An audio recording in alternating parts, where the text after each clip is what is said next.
Hey everyone. You know, I didn't get a chance to talk about this yet, but I know I talked about Bound for Glory first, so instead of talking about this, which apparently is more interesting to a lot of people than Bound for Glory was. But anyway, I come on here live and discuss the news that broke over the weekend. Excuse me. At a recent New Japan show, I'm guessing Power Struggle or something. Kenny Omega had, I think, successfully defended his championship or just was successful in some kind of match.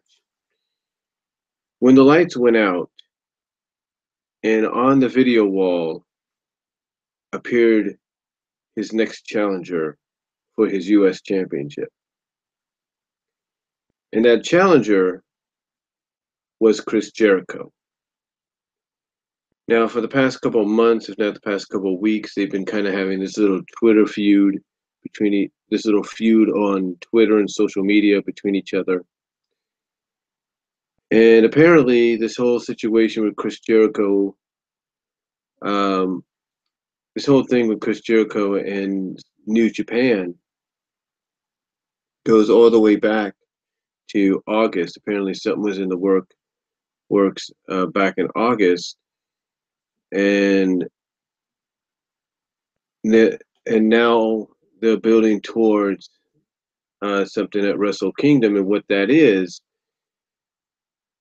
Kenny Omega facing Chris Jericho with the IWGP United States Championship on the line, or the United States Heavyweight Championship on the line. Now, a lot of people, unless you've been living under a rock or haven't been paying too much attention, have been wondering, what does this mean? How does WWE feel about it? And there's not really much WWE can really do, really. Um, Basically, this whole situation, I guess, with Jericho going up against Omega goes back not just to August, where he was working out and finalizing a deal with New Japan to, I guess, make this appearance at their WrestleMania at the beginning of next year.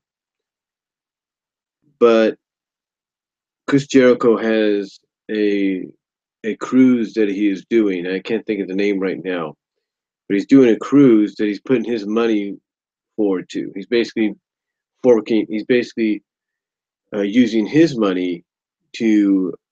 Um, he's using his money to push this little cruise tour that he's doing. And from what I understand, he tried approaching Triple H, Paul Levesque, to see if he can get some NXT guys, maybe some 205 guys, to appear on the cruise and wrestle some matches on the cruise. In other words, be on the ship and I guess perform some matches. Now remember, Chris is forking over his own money to do this. He's using his own money to do this. So it wouldn't cost the WWE anything to contribute to this cruise. All Chris Jericho wanted was some talent to wrestle some matches. You know, basically Chris would be like, "Hey, I'll take care of." Basically, Chris's end of the bargain or end of the deal would be, "I'll take care of everything. Just as long as I can borrow a few guys to wrestle a few matches on the cruise."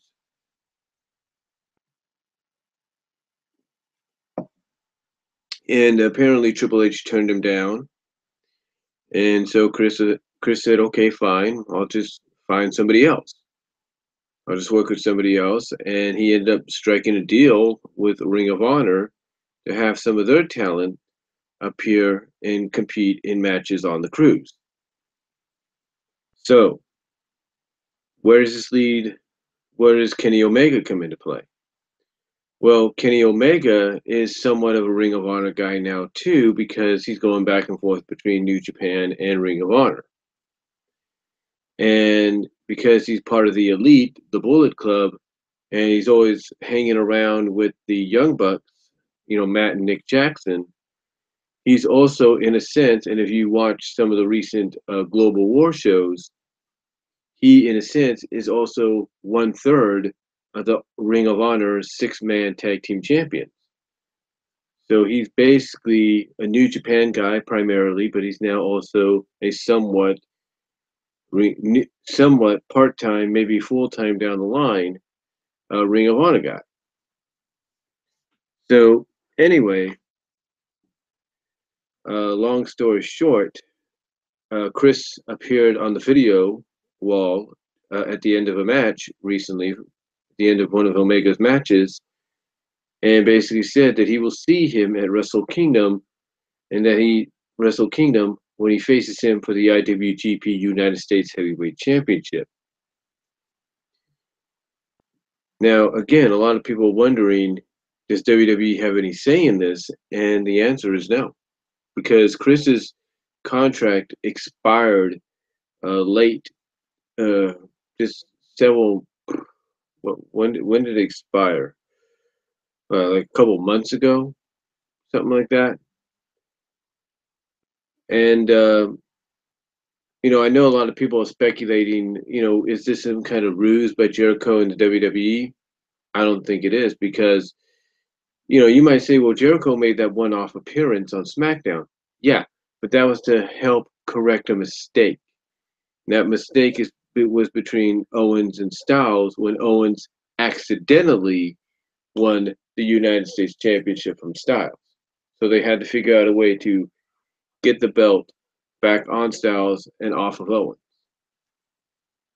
So, with that said, that was basically a one-off deal. And from what I've read further as well, he's had one of those contracts that's kind of month to month. Excuse me. He's kind of had one of those contracts that are like month to month. In other words, he can. It's like he could sign a contract in July of this year, and it'll go from July to August, and then if he wants to continue on August to September, then so on and so forth. Basically, the contract could end at any time. It could be for a month, 2 months, and that's it. So apparently, he had one of those contracts. He had some kind of negotiation worked out with WWE that allowed him to, be able to take time off to work with Fozzy, his band Fozzy, as well as do some other projects and still be able to wrestle for them. As well as, like I said, if he had the month-to-month deal that people have reported that he's had recently, he's able to actually appear with other promotions if need be, maybe in a wrestling capacity or non-wrestling capacity.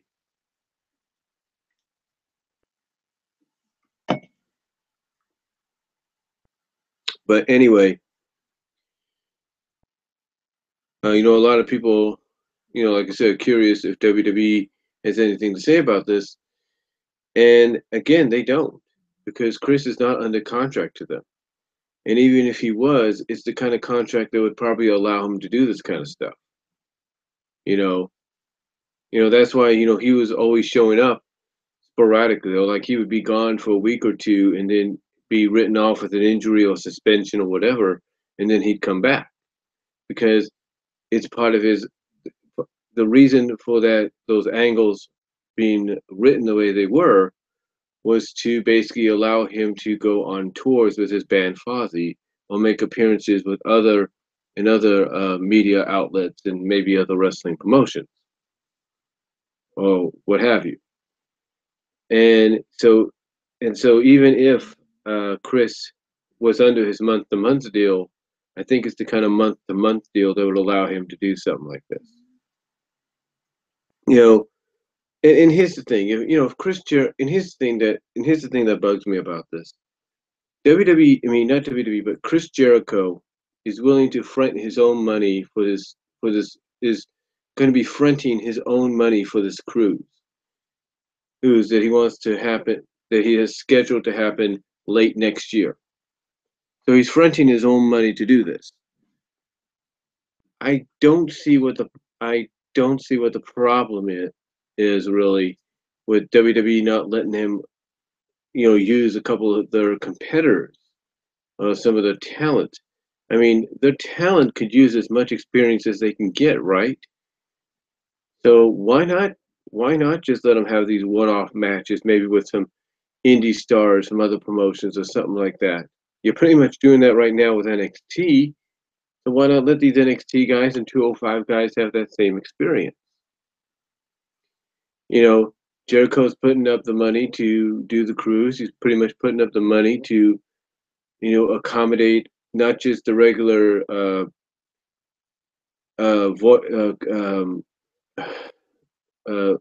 regular. Basically, he's not just putting up his own money to accommodate the regular cruise passengers, as the regular passengers that are going to be on the cruise, but he's also putting up his own money to accommodate the wrestlers that are going to perform. So I don't see what the big deal is. And besides, it's a little under, I mean, just barely under a year away. I mean, what, 11 months? 11 months essentially. It's not even the 18th of November yet. Well, 11 months, which is barely 12 months away. What's the big deal? I don't think there's a big deal. I don't think there's a bad reason to it.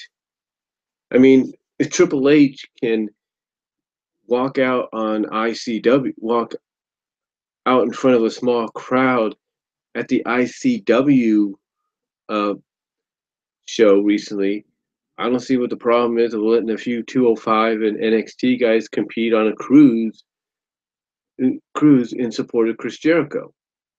Give the passengers there a show, something to enjoy besides just sailing on the sea. I don't understand that. Heck, if AJ Styles can make an appearance as United States champion, at an independent show, basically the same independent promotion and building the same independent promotion in the very same building that he started his career in, then I don't see what the problem is for WWE to allow a few 205 and NXT guys and gals to compete on this cruise with him.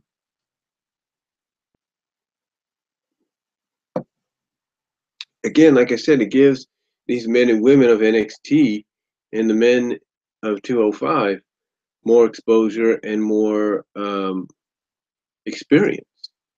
Isn't that what you want? Isn't that what you want for your talent? But WWE want to play ball. Now, I know a lot of people are saying that Jericho has heat with WWE now, that he may never go back. In fact, he's gone on, I think he went on a radio broadcast, Busted Up Radio on the Busted Up Radio show on the Series Network, and said he may never go back. I don't think he's going to be gone from WWE long. A lot of wrestlers, men and women, say that, and especially if they've had tremendous careers with that company, and they always come back. They always do. I think right now the only reason Chris said that is because he was in the heat of the moment, and he was in the heat of the moment, and basically, he said something he probably didn't mean to say. Because I think Chris knows WWE is going to want to call upon him very soon, especially WrestleMania coming around, and they're going to want him on the show in some capacity, or they're going to want him around in some shape or form to help promote it. So WWE is going to probably have to swallow their pride, and Chris is probably going to swallow his pride, and they're going to make up in the end. So I wouldn't worry about Chris's future in relationship with WWE. I think right now he's just a little upset that they're not willing to allow some of the NXT and 205 guys to compete, to compete and wrestle as a part of his cruise or anything. But I think he'll get over it, because here's the thing: he's asking him way. Here's the thing: Chris is asking him this is the one thing I'll give Jericho. Jericho is asking the WWE. He's asking Paul Levesque. He's going to ask Vince McMahon. He's asked Vince McMahon. He's asking them well. He's asking them well in advance because he knows. Because he probably knows that some of the talent that is going to be in NXT, that's in NXT right now, is not going to be there next year. They'll probably be on the main roster. Some of the competitors in 205 will probably be elevated to main roster status within the next year. So he knows that it wouldn't hurt to have a few talents that are probably just going to be coming into NXT or just been in NXT or been part of 205 for about a year. It's not, or even a few months. It's not going to hurt them to compete, eat, and get experience on with something like this. But apparently, like I said, WWE doesn't want to play ball. But I don't think we have to worry about that. But I don't think we have to worry in the end about his Chris and WWE's relationship with each other because they always find a way to smooth things out. I mean, look, Kurt Angle, nobody thought he'd be back, but he is. Nobody thought Warrior would be back. He was. Hogan, he was. Bret Hart, he was. It's the old saying in this business, especially when it comes to WWE, and they know it's going to help them in the long run, especially with some big events like WrestleMania coming around, coming up and all that. They'll be willing to put their differences aside. They'll be willing to swallow their pride and let bygones be bygones. Whether we like how they produce the product or we don't, we know they'll basically find a way to swallow the pride and let bygones be bygones.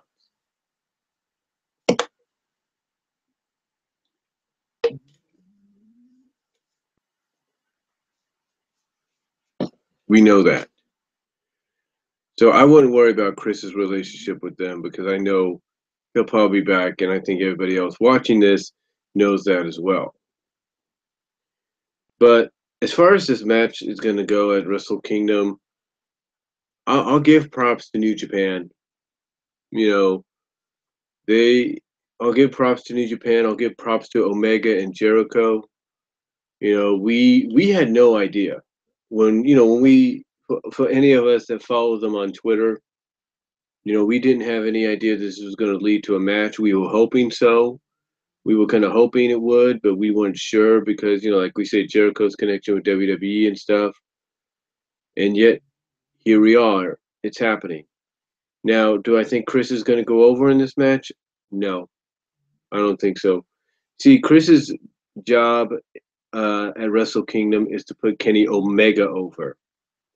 See, Chris is smart. He's a smart businessman. And he realizes that if Kenny Omega beats a guy that is the first undisputed WWE champion, is a 9-time Intercontinental champion,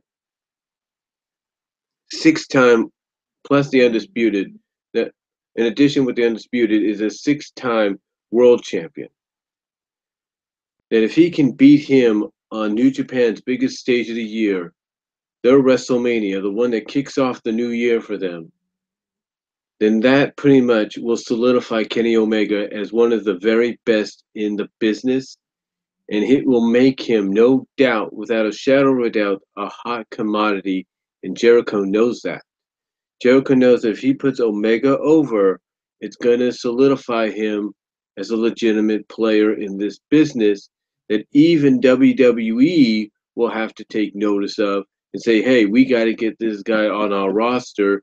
We got to get this guy signed. We got to get him on our main roster and in a main event position right away. Chris is smart and he realizes that. He realizes this is going to help.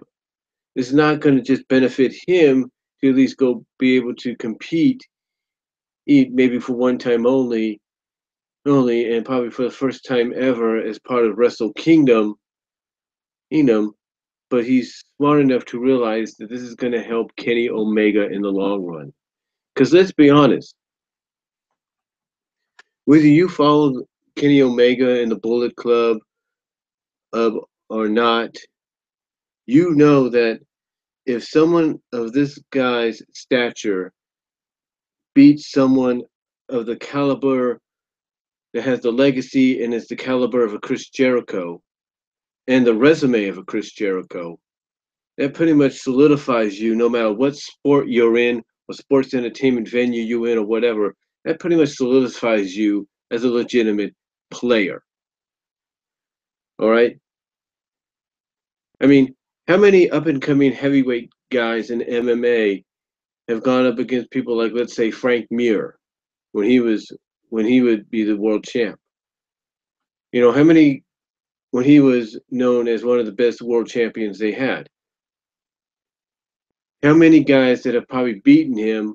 I can't, I don't follow UFC as much as anybody else does, but how many people would say that if you beat someone like a Frank Mir, and you're someone that's up and coming, you're someone that could be the future of this business that needs to be legitimized. How many people would say that if you beat Frank Mir, that happens? A lot. How many people say that if you beat GSP, it solidifies your career? A lot.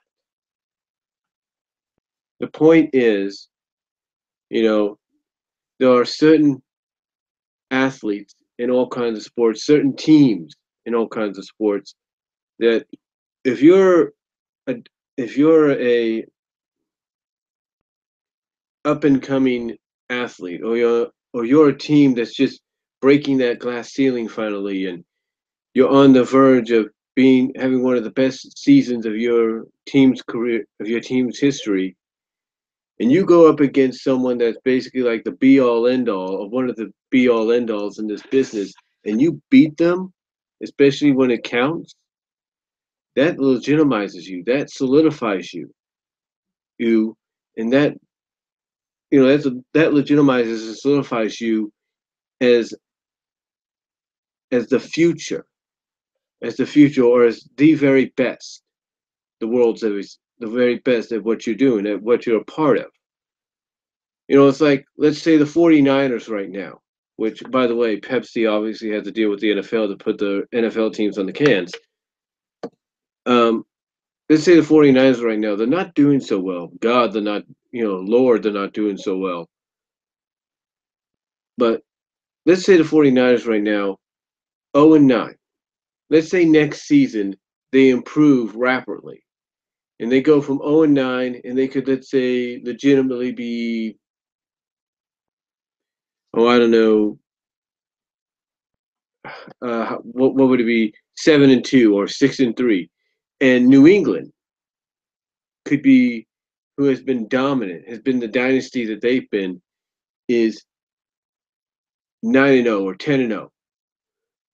What happens to the 49er team of this year that if they come back next year and go, let's say, 7-2, and they're facing a New England team that's 10-0, and all of a sudden they beat that New England team?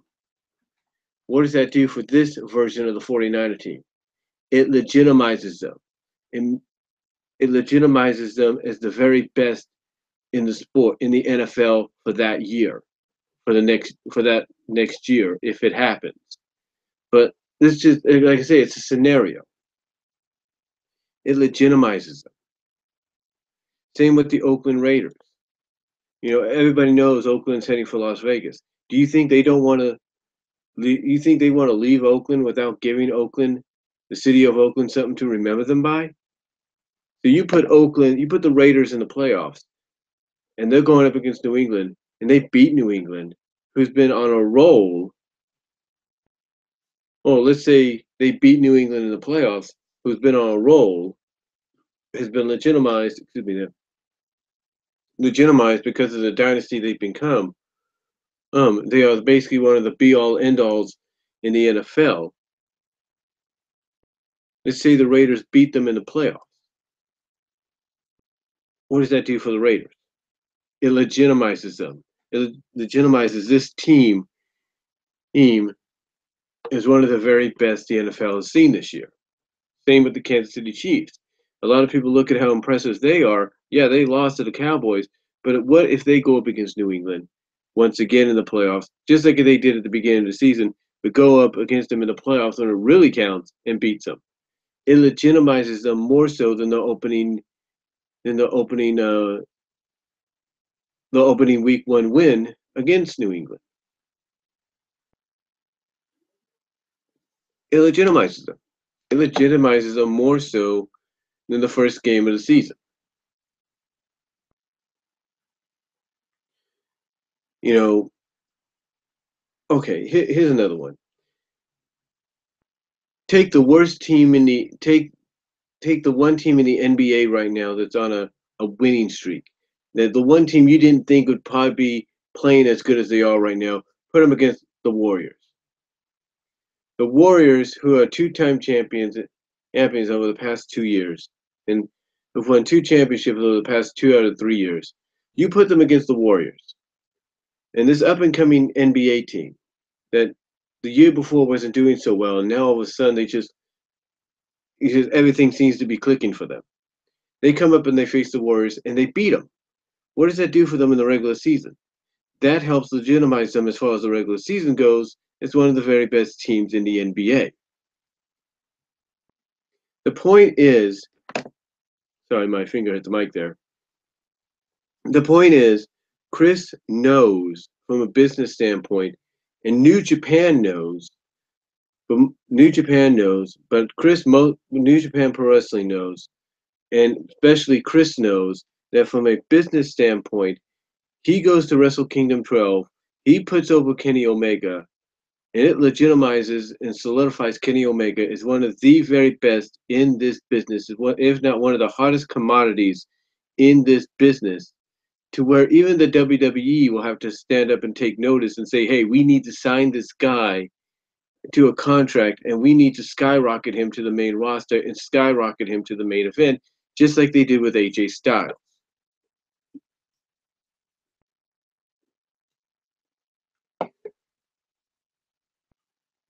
So in a sense, when you think about it, Chris is doing WWE a favor, and WWE doesn't realize that.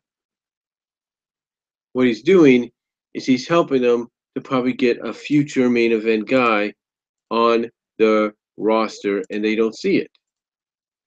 They don't see it, and that's what's kind of sad about it. And that's what's kind of sad about it in a way that, all Chris, like I said, all this start. I mean, this all could have been avoided. Had WWE. I mean, his thing. Chris probably still would have done this and all that.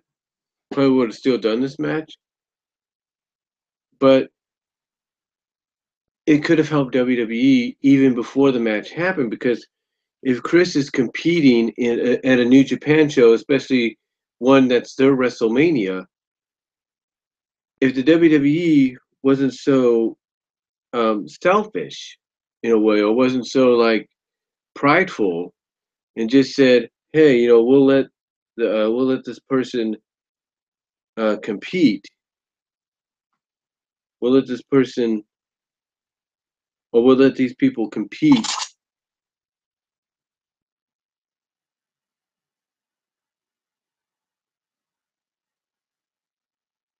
It's like, "Hey, we'll let these people compete."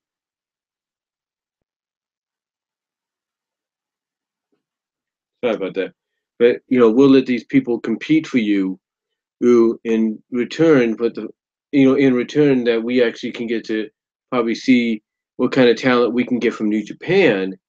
It would have worked for WWE in the long run, but they didn't do that. They instead decided to play hardball and say, no, we don't want our talent to go there.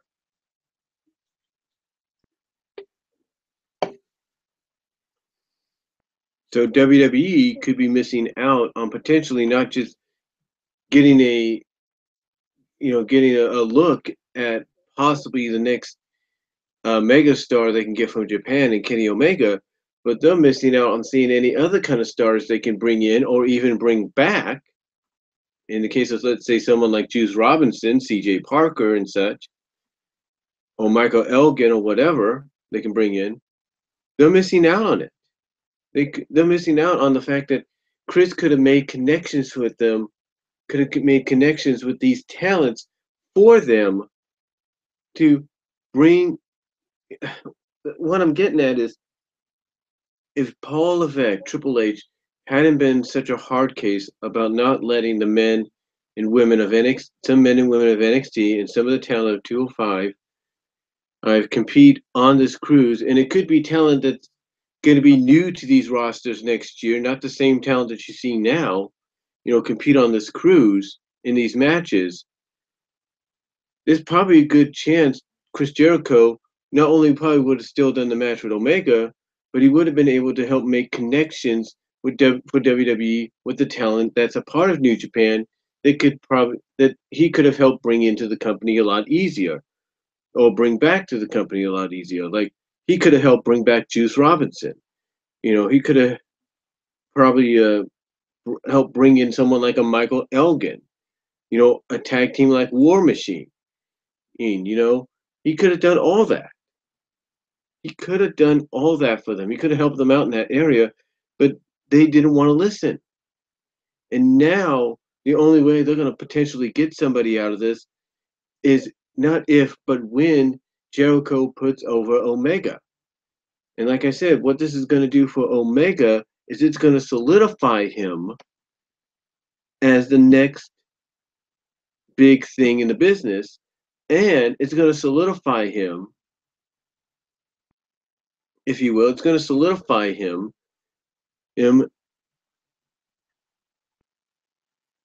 as being one of the very best in the business today, and tomorrow. And basically, it's gonna solidify his legacy. It's gonna make him a hot commodity, and WWE is gonna have to take note. And WWE, you think they're gonna be stupid about that? No, they're gonna know. They're gonna see. They're gonna hear what happened. They're gonna hear that Omega beat Jericho, and they're gonna realize, holy crap, this guy, this guy's a lot. What they're going to realize that they got a gold mine, that they are looking at an absolute gold mine once WrestleKingdom is done and over with. Because like I said, I know I sound like I'm repeating myself here, but Chris Jericho is a smart business guy. He's smart not only as far as musical talent is concerned, but he's smart as from an in-ring wrestling perspective. And he realizes putting someone like a Kenny Omega over is going to help legitimize Omega's legacy. It's going to legitimize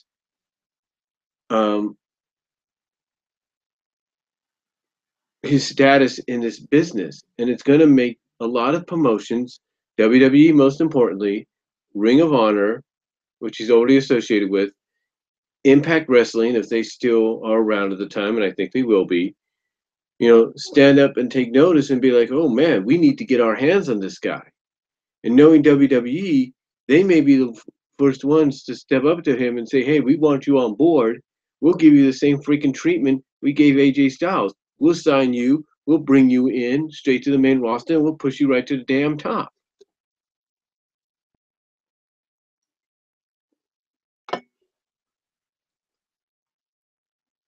Or at least try to, anyway. And I think that's what's going to happen in the end.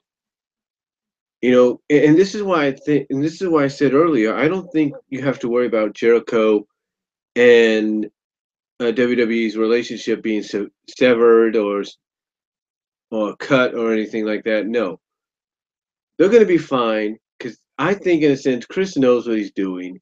He realizes this is going to help Omega status in this business, and it's going to make him more of a hot free agent commodity than I think even he can imagine. Because here's a guy that was once part of WWE's developmental system, got let go. Look what he's doing now, and now all of a sudden, look where he's at now and what he's accomplished, and now all of a sudden, here he is going into WrestleKingdom and beating basically your 6-time world champion, the first ever undisputed WWE champion, and a 9-time Intercontinental champion on that night, while successfully defending his IWGP United States Heavyweight title. imagine, how a lot of promotions, like I said, are going to stand up and take notice.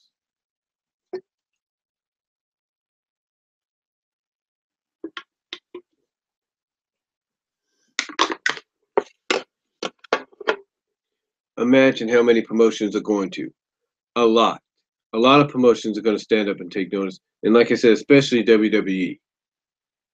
So as far as Omega and Jericho go, I think it's great that New Japan's got this match for Wrestle Kingdom, along with Okada and Naito. Those are going to be the two main events that I'll say this because I've recorded Wrestle Kingdom. I think what was it, Wrestle Kingdom 9 or 10? I think it was 9. And from what I've seen and heard, what I saw for myself, and from what I've seen, and from what I've heard from others, Wrestle Kingdom, New Japan, when it comes to Wrestle Kingdom, knows how to put on a great show.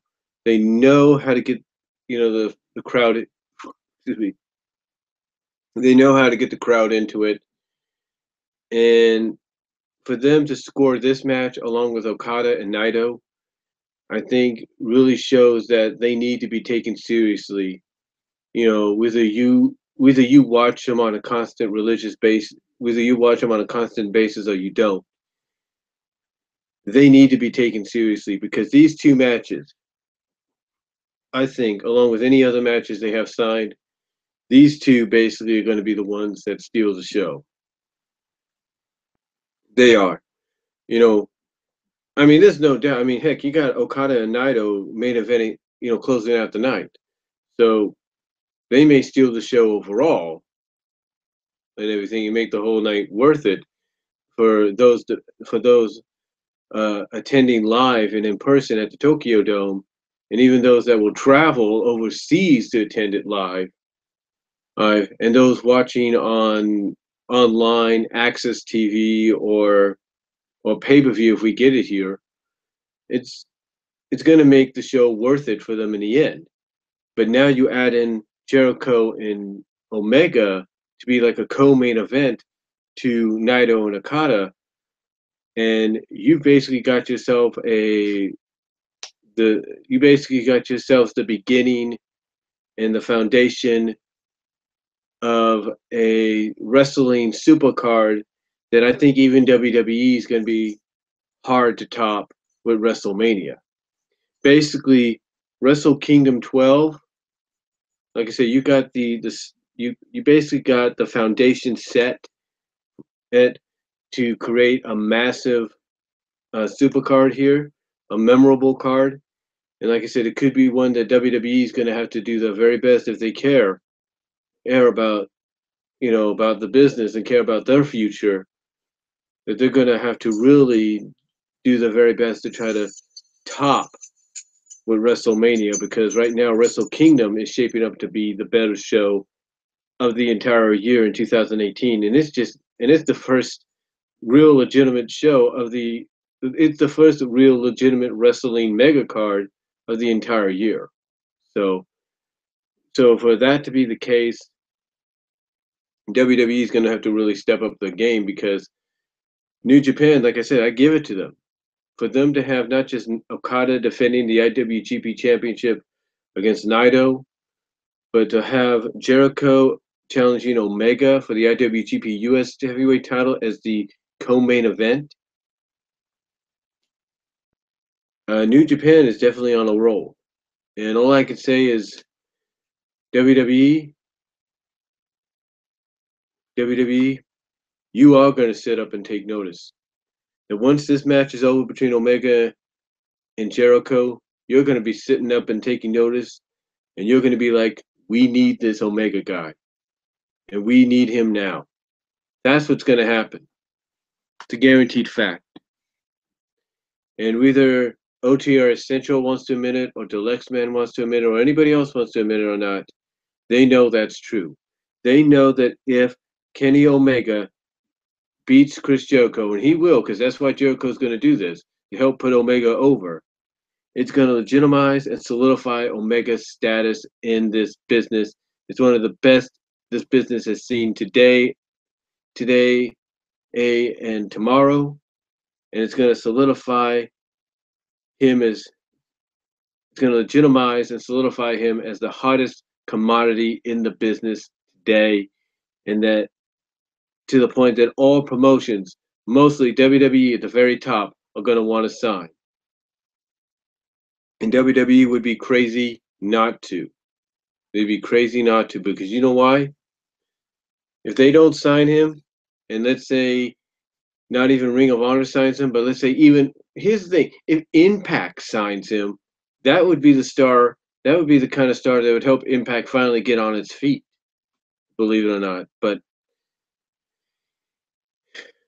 we'll just have to wait and see. But I truly believe Chris Jericho going over there from a from a business perspective, knows what he's doing, knows that going over there to help put someone like Kenny Omega over is going to help solidify Omega's status in this business. It's going to legitimize it, and it's going to have every promotion stand up and notice who Kenny Omega is.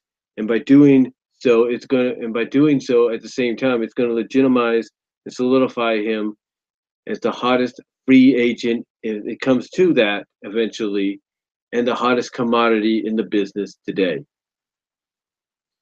So that's why I believe this match is happening. Not just because maybe it's part of retaliation for WWE not, working with Jericho and all that, but it's also the fact that Jericho knows what he's doing. He knows what he's doing. And again, I don't think there's going to be no ill will between the two sides of WWE and Jericho. I think they're going to be fine.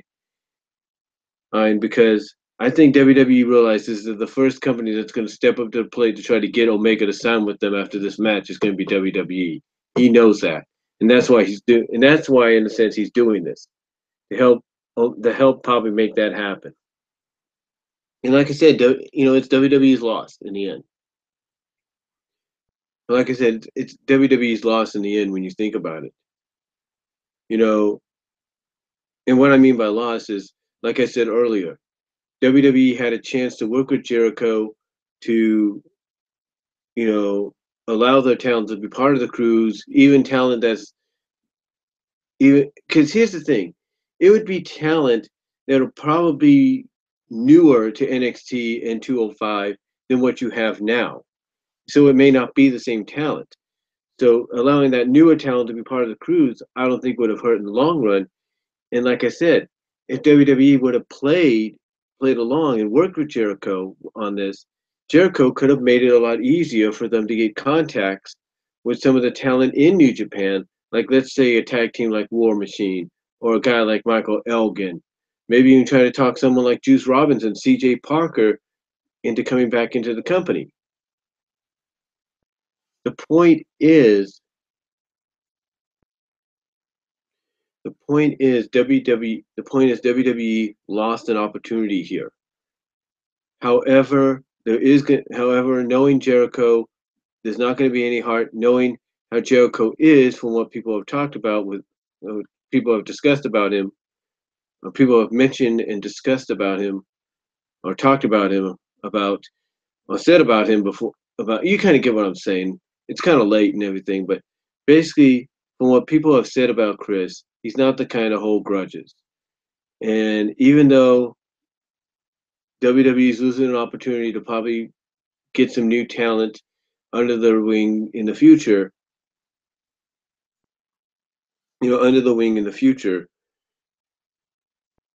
Chris realizes how important this is to the future to the future of someone like Kenny Omega. And he realizes this is somebody that WWE can definitely use. And that's why I think when it comes down to it, when this match is all said and done, not only will Omega still be the IWGP US Heavyweight Champion, but by Jericho putting him over, it legitimizes and solidifies his career. I know I said those two words a lot, but folks, it is the truth. It is the truth, and everybody knows it. That when Chris Jericho goes over there and puts Omega over, like I think they're planning on like I think it's being planned on happening,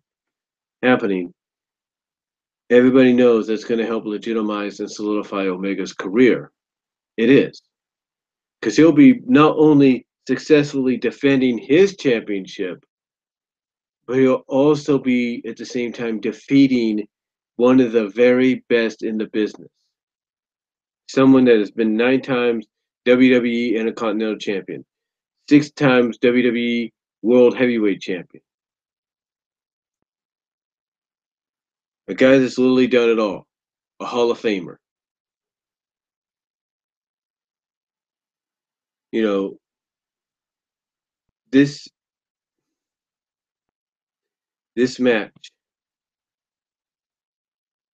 is going to define Kenny Omega's career in the long run.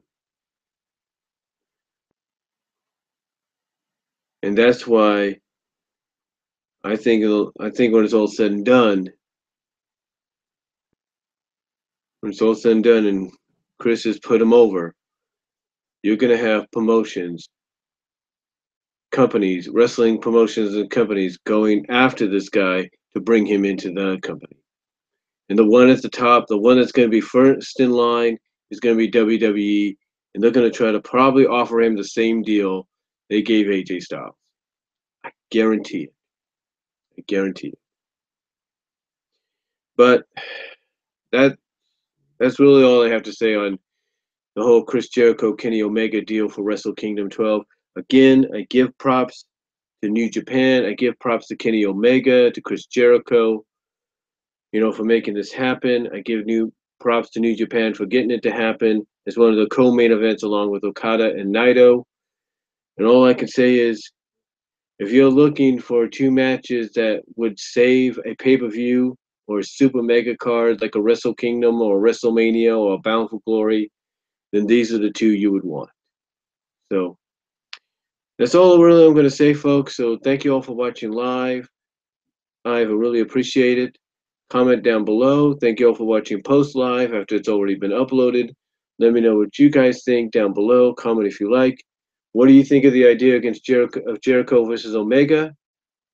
And do you agree with the fact that a win over Chris Jericho will solidify Kenny's career in this business and legitimize him as one of the very best in the business, if not one of the hottest commodities in the business that any wrestling company should want as a part of their roster? Let me know what you guys think down below. Comment if you like. I'm out.